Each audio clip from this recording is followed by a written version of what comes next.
Hi everyone, and thank you very much for joining us for another quick edition of Language Buzz. So today I wanted to invite Emily. Interestingly enough, I have met Emily on LinkedIn because she was writing really great articles about foreign languages. And what was quite different about Emily is that she's not a language professional. She doesn't work in the language industry. And generally, people who love to do storytelling about foreign languages, how they've learned them, how they've helped other people, are all part of the language teaching world. But Emily isn't. So anyway, we got to know each other on LinkedIn. Her twin sister Danielle ended up working for us here at the Academy during COVID. We've met at my home in France not very long ago. Then girls visited the office. So it turned into a really, really lovely story. Sometimes social media is quite brilliant. And today I wanted to invite Emily to talk to us about her experience of language immersion. So, Emily, hello. Hi, Nathalie. I was going to say, I'm going to say hello in all the languages that you speak. I think I can about do it. But you are quite an exception in a country where we keep saying that people are a little bit lazy, they're not particularly committed to learn foreign languages, not particularly good at it, well, you are clearly an exception. You speak 4 foreign languages fluently, including English, your mother tongue. So that is French, Spanish, and Italian. Is that right? Yes. Very good. And I would love for you to share with us briefly your experience of learning all these foreign languages. Well, yeah, as a child, I was brought up with French. So my mum used to host French students from France. And so during the morning, she would teach them English. And in the afternoon, we'd go around Nottingham. So to go to that Nottingham Castle and go to local parks. And so she hosted quite a few students, really, overall, probably about 15. But yeah, in general, they're well behaved, but some caused a bit of trouble. But no, apart from that, they were fine. And also, my mum, she taught French speaking Nottingham Forest football players English. So we've met the players quite a lot. Got free tickets and shirts. So yeah, from probably like age 6, 7, I was very exposed to French and French speaking people.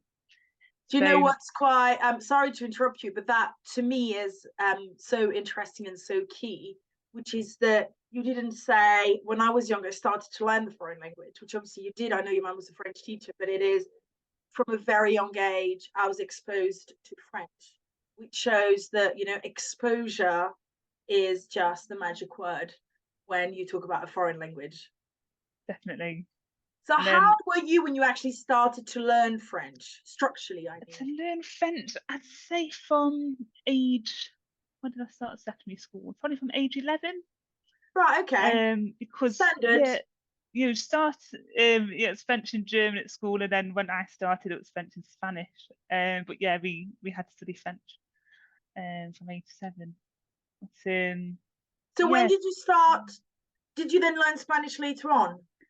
I started Spanish from GCSE from age 14. Wow. So it's quite a big difference. So I was exposed to French from age 7 and onwards, and Spanish mainly from age 14. But from age 8, we did go to Spain on holiday quite a bit. So at Costa Brava and Mallorca, that more of the typical tourist places. But yeah, we're exposed to Spanish quite a bit. Um, yeah, Spain, went to Spain quite a lot really. So yeah, started off with French, then exposed to Spanish. I think that what's quite brilliant here is that here at the Academy, I often hear people saying to me, oh, unless you learn it as a child, you'll never become bilingual. Well, again, you prove that that is wrong. You've only started learning Spanish at the age of 14. And we all know that, started in right in the middle of teenage years with all the inhibitions that go with it, is hardly the best of times, and clearly you've managed it. So did you then have an immersion to learn Spanish?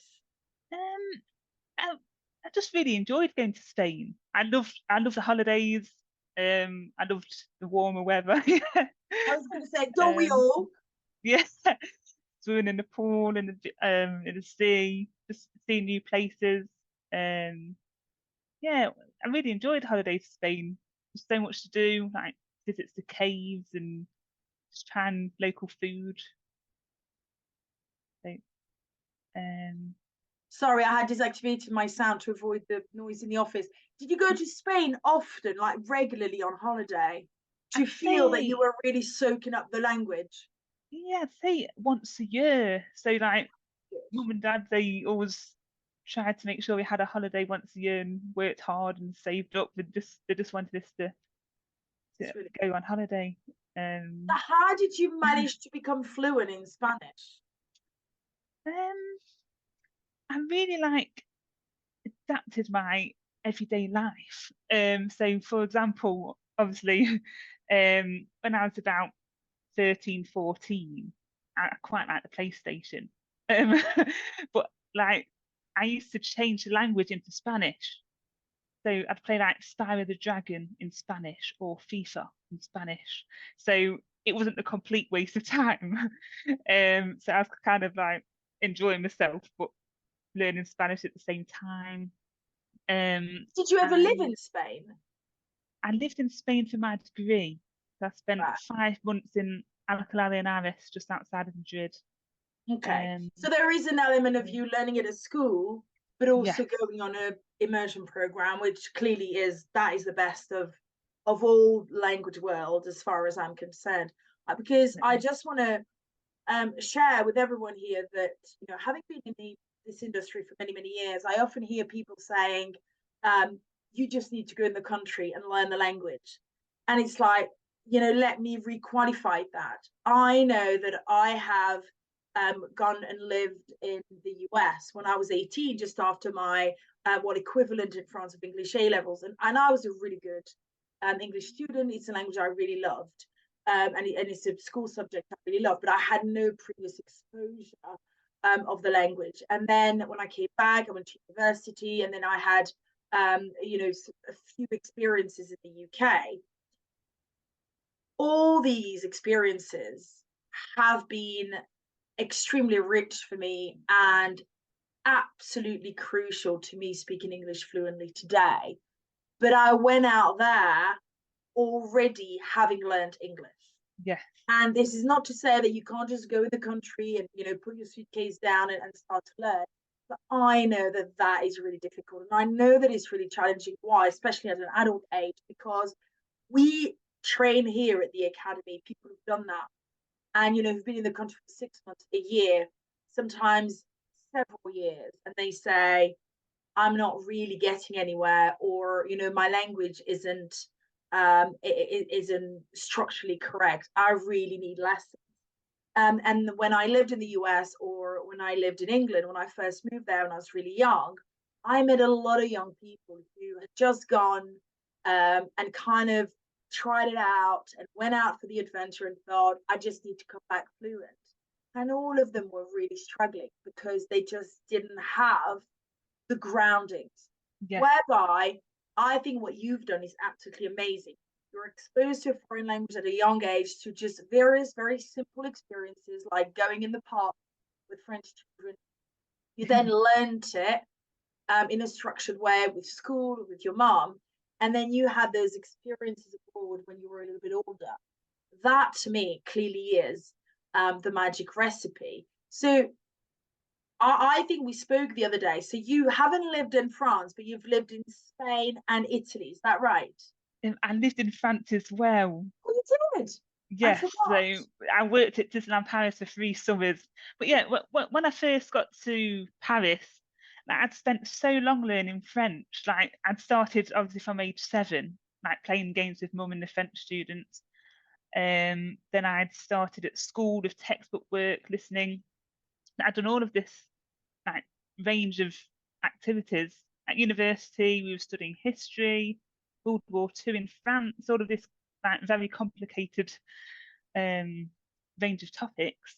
And then I got to France, I could barely understand anything, like even the basics, like like where are you from, or like very basic things. As I can talk about all of these complex topics through these presentations, and I can't understand anything. And they're like, do you speak French? And I was so embarrassed, and I just couldn't believe it. After all of these years studying, I couldn't understand a word. Same, Emily. I felt exactly the same when I went out to the US for the first time. You know, we actually currently have French students here in the UK office, and they're French teenagers, and they've all come over for a couple of weeks to improve their English. And you know, this morning I picked one up really early from her host family, and so I took her to Starbucks. And the lady said to her, "What can I get you?" And she looked at me and said, "I have no idea what this lady says." So I kind of broke it down for her and I tried to explain. And she said, "Well, at school I've learned, what would you like?" And I think that, you know, all this functional language, everyday language, colloquialism, this is not covered in a textbook because there's plenty of other things to see. And this really throws you when you arrive in the country. I very often tell my story about being in the United States and someone helping me out for something. And I said, "Oh, thank you." And that person replied, "You're welcome." And I thought to myself, my accent is so bad that they actually know I'm from France because they are saying welcome to the United States. They were just saying you're welcome because I said thank you. Exactly like you, Emily. After I learned English at school for 7 years, I thought after 7 years of English lessons, you know, being a good student, writing essays for my English A levels, entirely in English, someone says you're welcome and I don't know what it means. And I'm really, really pleased that you're bringing this up because to me, that is why people should go on residential programs, even for a short period of time. You know, we can't all go for 5 months or a year. Or I know I did that when I was young, and I'm really pleased that I have. But now with business, this is not something that I could do. But, you know, we are organizing a residential program to Valencia next spring. And having learned a little bit of Spanish, I know I'm really looking forward to it. We have been organizing residential programs for our learners to France for quite a number of years, 7, 8 years, you know, for children, for adults. We have French, Italian, Spanish teenagers who come here over the summer, adults as well, throughout the year. And this is what the immersion gives them when they're here, is a sense of being exposed to the language so they can really start to pick up all these little expressions that we wouldn't normally, you know, learn in a textbook. And that to me is what's quite fascinating. When you go on a residential program, even for just a week, when you come out, you're not fluent, but it feels that the language comes to you in a way that your brain is open to receive it, even when you don't always understand it. You start to yourself say those little things. Like these guys were saying, "Oh, people keep like giving us stuff and saying, there you go." We never learned that. Like, why are they saying you go? Because like to go is like to go somewhere, you know? But I've heard a little girl saying it earlier on. And that to me is the magic behind an immersion program, is that your brain is open to receiving all the information. Your brain feels comfortable not understanding all this information because you're having a great time, you know, because it's also about the culture and the discovery. And it's just, I speak very passionately about it because I've experienced it. I see it with our learners of any ages, and it really, really, really works. Definitely. And you're in the zone as well. You're surrounded by, you're in the zone. So you completely, you can see it, you can hear it. You can I think you're read it. right. We should call it like that. The zone. You're in the zone. I completely agree. And I often say to the students, look, my guarantee to you is not to make you fluent after, you know, when they come here for a week or two. When we go to Spain or France, we go for a week. So I won't promise you that you'll be fluent, but I can promise you that when you'll come back, you feel that it's a possibility Definitely. to be fluent. And you'll It be is more not, confident absolutely, it as is not well. something that's only achievable for other people, or people who can go and live abroad, or people who are brainier than you are. It is truly achievable. Sorry about this. I have a question for you. So if you had to give like 5 tips to the people who are listening to us today on how to make the most of an immersion, even if they're going out for a week, what would be your little tips?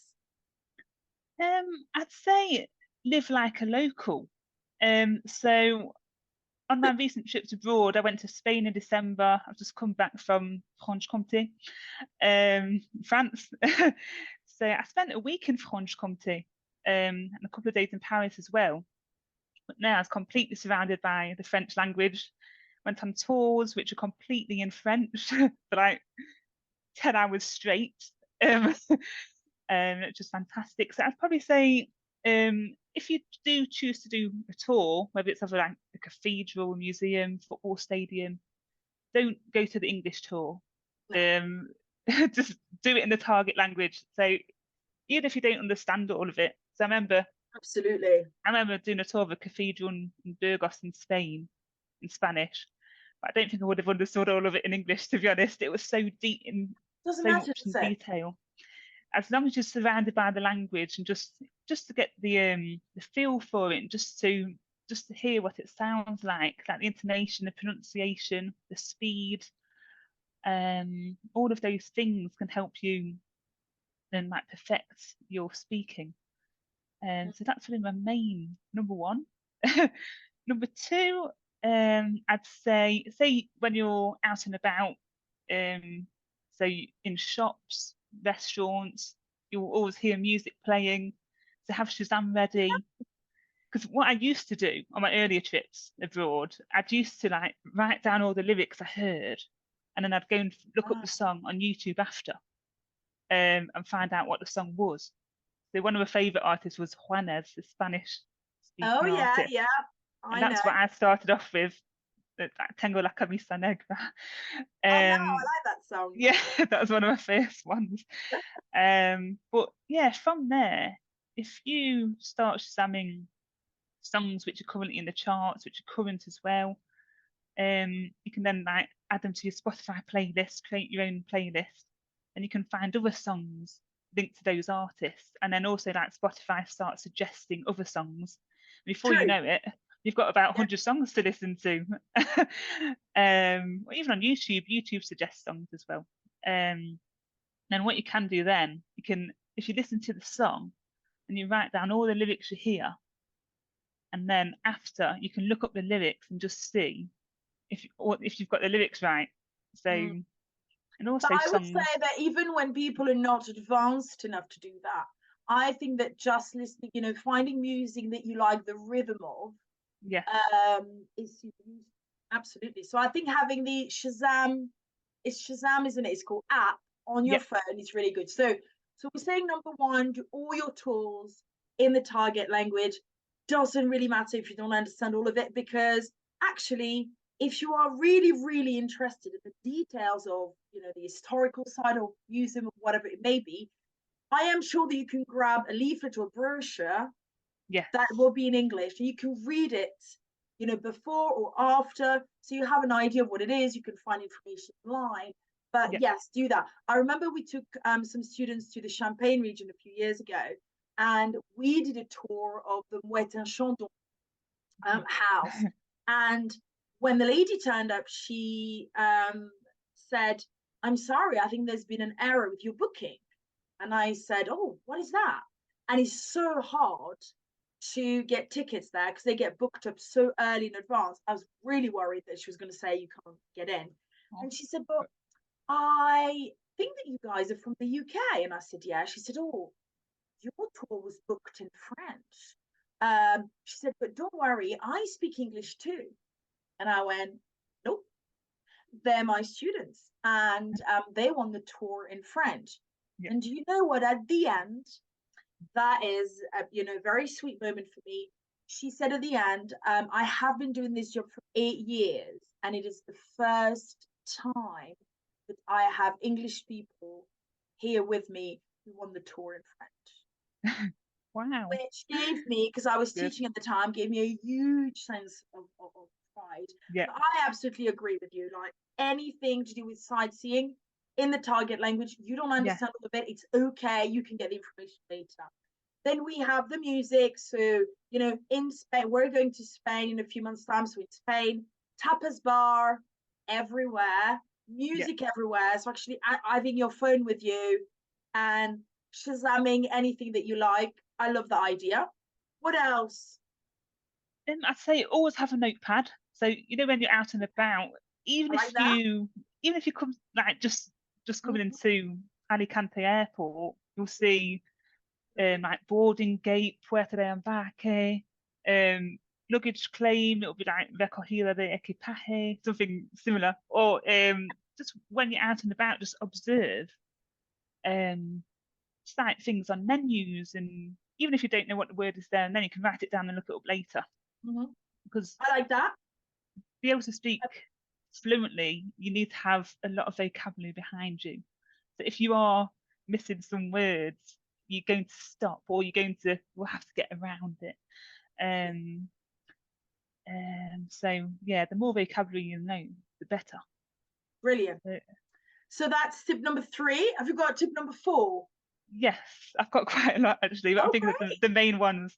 I'd say challenge yourself. So just keep asking questions. So have some questions ready. Like obviously you'll be staying in a hotel, or there'll be a reception there. Just ask questions. Yeah. What restaurants do you recommend? What places do you Yeah, I love recommend that. to visit? Or even when you're in a restaurant, ask what things are. Or even when you're in a shop, you'll say, do you have this size? Or Yeah.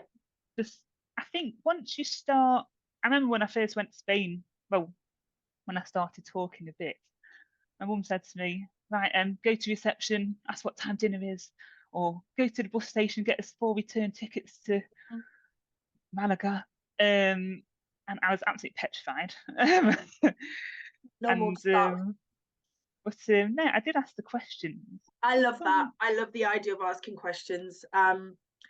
If when you think about learning a foreign language in kind of a classroom setup, question words is such a big part of the language structure that I think doing it in real life, and also there's nothing like that to invite people to have a conversation with you, because people are not going to not answer. Yeah, So exactly. I remember that one day I gave my students a little challenge to go to hotel reception and asked what we could do in the area depending on the weather. The weather was not so great. It was a little cloudy when we arrived, and the next day everything we were supposed to do was outside.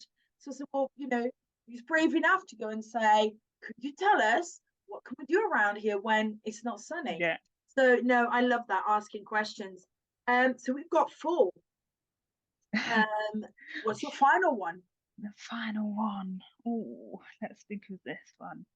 I say that even when you're in a hotel room at night, just put on the TV, Absolutely. and just make the most of the content while you're there. So put the TV on, even with the subtitles, write down words you don't know. Do you And know, then Emily, I would go as far as saying you don't even need to do that. I mean, when you're a really good student, such as yourself, you probably would, very studious. Me, not so much. But you know what's really interesting about the TV is that when you when you're just following a language program, and your coach says, right, you need to go and watch, soap operas in, French, Spanish, whatever it may be. And when you do that kind of as part of the coursework, it's quite tricky. You don't know the language very well, it's quite tricky. So it's, it's quite demanding on the brain. What I've noticed is that when you go and spend a few days as part of an immersion program, you are so surrounded by the language all the time and switched onto that language. Actually, if you just sit on your bed at night with, a cup of tea to just relax, it actually feels really easy to watch the TV, even if you don't understand. And that's because suddenly your brain has been so engaged and active all day that this becomes passive learning.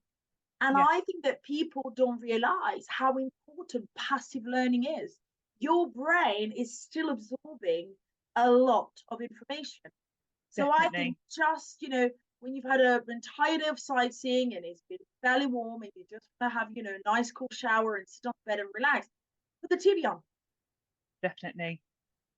And like along the content sort of level, I'd also say like if when you're out and about, if you see any magazines on like or travel magazines or just like pop into a bookshop and just see what's in the book charts, maybe buy some books, or you might even find your favorite English book in Spanish. Yeah, a lot of our students have done that. But my thoughts around that, and it's super useful, thank you so much, but my thoughts around that are that when you look at all these little things, you're talking about something that may last as little as 2 minutes for a song. Yes. And suddenly something like that becomes an impactful learning tool. Definitely. And so to me, it's all about adding them up. It's like a collective of little things that you can do whilst on holidays or doing a residential program that will make a difference. Definitely. As long as you're like covering speaking, listening, reading, writing, just a bit like the visual side as but well. Then when you're on the residential program, it's all there because obviously your ears are working very hard, but then you're reading stuff in the target language, all the time. You try to speak, so there's a lot of, there's a lot of spoken interaction with others, which is brilliant. But your brain is constantly surrounded by it. So I think to me, it's very much that. And I don't know if you've seen, but I've been to Ibiza recently, and it was actually a Nordic walking holiday. It was not a residential program to learn the language. However, because I've been having Spanish lessons, it was great for me to try and immerse myself. But I wasn't with people who are also learning Spanish, so it wasn't in that kind of dynamic. So what I did, I like the fact that earlier you said set yourself challenges, because this is what I did. I went out there with like my 6-day challenge, and interestingly enough, I loved it. So for our residential program to Valencia in March, we've prepared those little challenges for the students. And it's exactly what you were saying. It's very much aligned to that. I didn't do anything really challenging in any other days, but I did little things. For example, I whilst walking, I memorized 5 verbs that we learn a lot in Spanish, and in my head I was trying to do the verb table, and then I was putting sentences together. I was just walking along with the rest of the group, and I could speak to myself. I could speak out loud. No one cared. And, just walking and in movement, doing my little verb tables worked a treat. One day, when one of my little challenges was to sit at the terrace of a cafe, that's very hard, and try and pick up on conversations that I could hear. Nothing confidential, but little conversation about people talking about their kids or the weather or things like that. And I would write down things that I could hear. And I set myself up little challenges like this every day. And you don't need to do that. I think that you really want to do that when you go on a structured residential program like the one we're going to soon. But I have found that really, really useful. And I'll tell you what, it may not have made me progress hugely. It wasn't enough study each day. What it gave me was a huge boost of confidence. Definitely. because it was the first time that I was actually using my, very small Spanish skills Yeah, in Spain. definitely. And you come back with a real buzz. Oh, Like, absolutely. like when I came back from Paris and Franche-Comté in April, I was absolutely buzzing, really. I was so immersed. I always love French and France, but obviously I'm in England all of the time, well, most of the time. And sometimes you're so surrounded by the English language and, well, which is expected. But you can't, I wouldn't say, I don't lose my love for languages, but it just drops a bit. And then sometimes I feel like I have to go abroad to kind of reignite my love for it But, again. but And I I come think we back, always do. yeah, We've been running our French residential programs for, I think, 6, 7 years. And one of our students has been on every single one of them. And she said, this is part of my treat. I mean, she loves learning French, but she said, this is kind of my treat every year.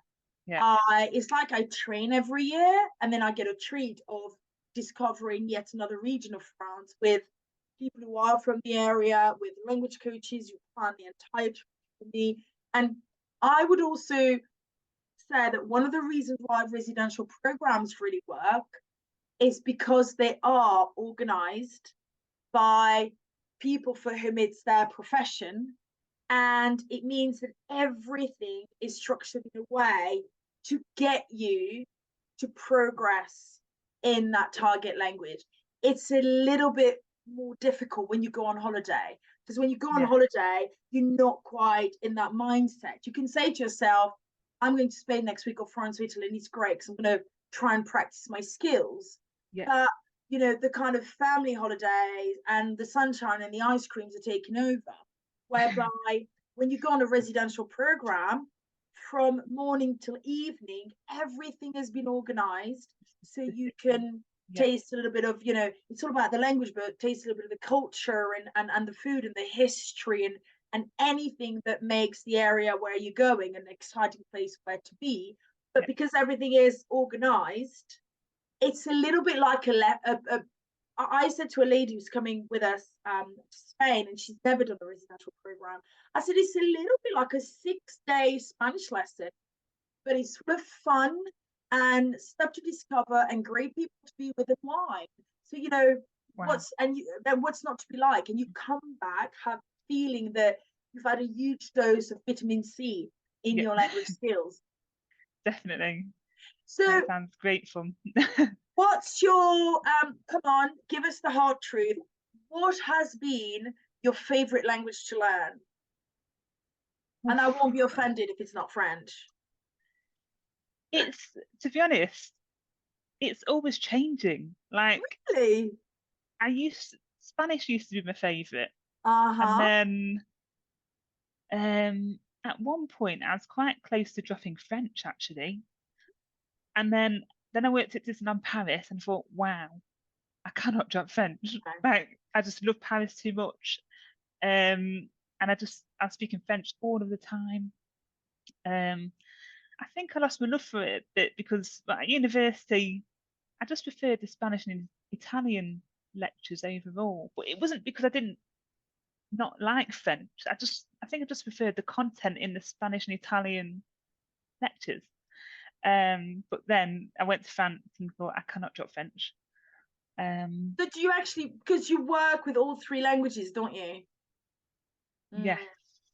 This is quite magnificent that you're able to swap from, between 4 languages all the time at work. That's amazing.